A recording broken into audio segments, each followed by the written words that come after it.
Pension ന്യൂസിന്റെ പുതിയൊരു വീഡിയോയിലേക്ക് എല്ലാവർക്കും സ്വാഗതം. എല്ലാവിധ സർക്കാർ അറിയിപ്പുകളും നിങ്ങളിലേക്ക് എത്താൻ ഈ ചാനൽ സബ്സ്ക്രൈബ് ചെയ്യുക. സാമൂഹിക ക്ഷേമ പെൻഷൻ പദ്ധതിയിൽ അർഹതയില്ലാത്ത ഗുണഭോക്താക്കളെ കണ്ടെത്തി ഒഴിവാക്കാനുള്ള നടപടികളാണ് സർക്കാർ സ്വീകരിക്കുന്നത്. ഇതിന്റെ ഭാഗമായി അടിയന്തര നടപടികൾ സ്വീകരിക്കാൻ മുഖ്യമന്ത്രിയുടെ അധ്യക്ഷതയിൽ ചേർന്ന പ്രത്യേക യോഗം തീരുമാനിച്ചിരുന്നു.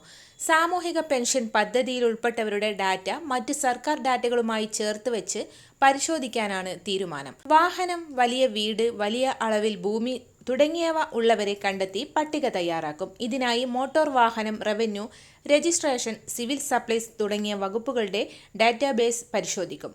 ആഡംബര കാർ ഉടമകളെ കണ്ടെത്തുന്നതിനായി MVDയുടെ ഡാറ്റ സഹായിക്കും. 1 ലക്ഷം രൂപയിൽ കൂടുതൽ കുടുംബ വരുമാനമുള്ള ആളുകളെ ഒഴിവാക്കാൻ സിവിൽ സപ്ലൈസിലെ ഡാറ്റ ഗുണകരമാകുമ്പോൾ രജിസ്ട്രേഷൻ, റവന്യൂ വകുപ്പുകളുമായുള്ള ഡാറ്റ ഗുണഭോക്താക്കളുടെ ആസ്തികൾ വെളിപ്പെടുത്താൻ സഹായിക്കും. ഇതിന്റെ അടിസ്ഥാനത്തിൽ പട്ടികയിലുള്ള ആൾ അനർഹനാണെന്ന് കണ്ടെത്തിയാൽ ക്ഷേമ പെൻഷൻ വിതരണം നിർത്തലാക്കും. ഇതുവരെ അനധികൃതമായി കൈപ്പറ്റിയ പെൻഷൻ തിരികെ ഈടാക്കുന്നതടക്കമുള്ള നടപടികളും കൈക്കൊള്ളും. ഗസറ്റഡ് ഓഫീസർമാർ, അസിസ്റ്റന്റ് പ്രൊഫസർമാർ, ഹയർ സെക്കൻഡറി അധ്യാപകർ ഉൾപ്പെടെ 1458 സർക്കാർ ജീവനക്കാരെ അനർഹമായി സാമൂഹിക ക്ഷേമ പെൻഷൻ കൈപ്പറ്റുന്നതായി ധനവകുപ്പ് കണ്ടെത്തിയിരുന്നു.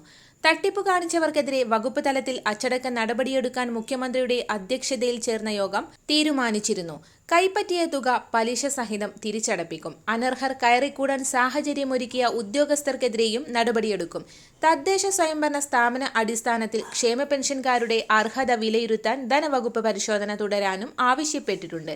ഇത്തരത്തിൽ നടത്തിയ പരിശോധനയിൽ കോട്ടക്കൽ നഗരസഭയിൽ 38 അനർഹരായ ഗുണഭോക്താക്കളെയാണ് കണ്ടെത്തിയത്. ക്ഷേമ പെൻഷൻ ഗുണഭോക്താക്കൾക്ക് ഈ മാസം 3200 രൂപ വീതമാണ് എത്തിച്ചേരുക. ക്രിസ്മസിന് മുന്നോടിയായി വിതരണം പൂർത്തീകരിക്കാനാണ് തീരുമാനം. എല്ലാവിധ സർക്കാർ അറിയിപ്പുകളും തുടർന്നും നിങ്ങളിലേക്കെത്താൻ ഈ ചാനൽ സബ്സ്ക്രൈബ് ചെയ്യുക.